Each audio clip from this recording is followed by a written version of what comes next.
The tipping point still is if Nancy Pelosi, the former Speaker of the House and the most respected Democrat in Washington, and that includes Joe Biden, the Democratic leader in the House, Hakeem Jeffries, the Senate Majority Leader, Chuck Schumer, President Obama, President Clinton, and Jim Clyburn, the great black leader, member of Congress, who made possible Biden's victory in 2020. If they get together and go into the Oval Office and say, Joe, we love you, but this is bigger than you are. We can protect your legacy, promote your legacy, defeat Donald Trump. If you stand aside, we're all together. Let's go with Kamala. Let's win. And let's change the course of America's future. I think that's the tipping point. Let's start then with your own sort of, I suppose, how did you react when President Biden called President Zelensky President Putin? I'm sure President Putin didn't appreciate that at all. He did it again when he called Vice President Harris Vice President Trump. And it's regrettable. It adds to the fuel on the fire that has been consuming him, on his ability, his cognitive ability, his political strength, and so forth. But if you take a step back from those sort of headline gaffes and think about where we are, if this had been the Joe Biden on the debate stage 2 weeks ago this evening in Atlanta, we would not be having this conversation now. That was a cataclysm. I've watched political debates for a long, long time. I'm sure you have too. We haven't seen anything like it. And what he wanted to do in that debate was come in and start taking down Donald Trump, start attacking him. Instead, Trump was able to execute his game plan for that debate, which is to show that Joe Biden is effectively senile and can't string two sentences together. And that opened up a canyon of doubt inside the Democratic Party about Biden and his chances. And it's been going on for 2 weeks, and he really needed to staunch it. I think he did some of that in this debate. I thought it was a very, very good performance, but not enough necessarily to turn the tide of sentiment in the party. Joe, can you really win in November? There's still a lot of doubt about that. I'm also taken by a quote from one White House aide saying, hinging the fate of democracy on each of these pretty spaced out, unscripted events is exhausting and unsustainable. And it's hard to disagree with that, isn't it, Bruce? You know, when we've spoken a couple of weeks ago about the debate, here we are 2 weeks on. This was held up as a press conference to sort of change the mood. It certainly has not done that. Is it for us now to have to wait for another public set piece breakdown of Joe Biden for the decision to actually be made? If there's another set piece breakdown of Joe Biden, he's completely finished. And I think that's what people are afraid of. I mean, this is a physical, medical health condition. There seems to be only one direction for it, which is downhill. And so I think people are afraid. They're hyper afraid every time they see video of him walking up some steps, going to a rostrum, getting on and off an airplane. You know, what's going to happen? But the larger question, it really gets to the heart of it. What does it mean for America's democracy? Is Trump going to be elected? Can it survive? And if those are the issues, is this the strongest candidate that Democrats have to get the best outcome? And that is not resolved, which is why this issue is still alive. What is the jeopardy for the Democrats here? And I don't just mean the presidency. I mean, there are other things at stake. For example, the Democrats are within 5 seats of taking control of the House of Representatives from the Republicans.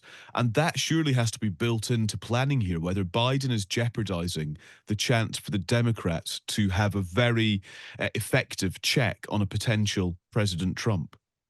Callum, you're exactly right. And that is precisely what has happened. First, there's to absorb, well, how is Biden faring against Trump? And then when things are so bad, okay, what does that mean for me? I'm running for the House of Representatives. I want to have Democrats take that back. I'm a Democrat in the Senate. We have control of the Senate right now. Are we going to lose it? And so that explains the hyperactivity throughout Democratic ranks. It's not just the presidency, it's control of the Congress. And a Washington, even with Trump elected, with a Democratic House, which can block his legislation, block his budgets, investigate how he administers the government, against a Trump who controls not only the White House, but the House and the Senate, and who has learned from his first term how to be even more effective than he was then. Well, that's what's at stake here. And that's why the angst is so pervasive. I spoke a couple of weeks ago to the actor Richard Schiff, who was in The West Wing and is a friend of Joe Biden's.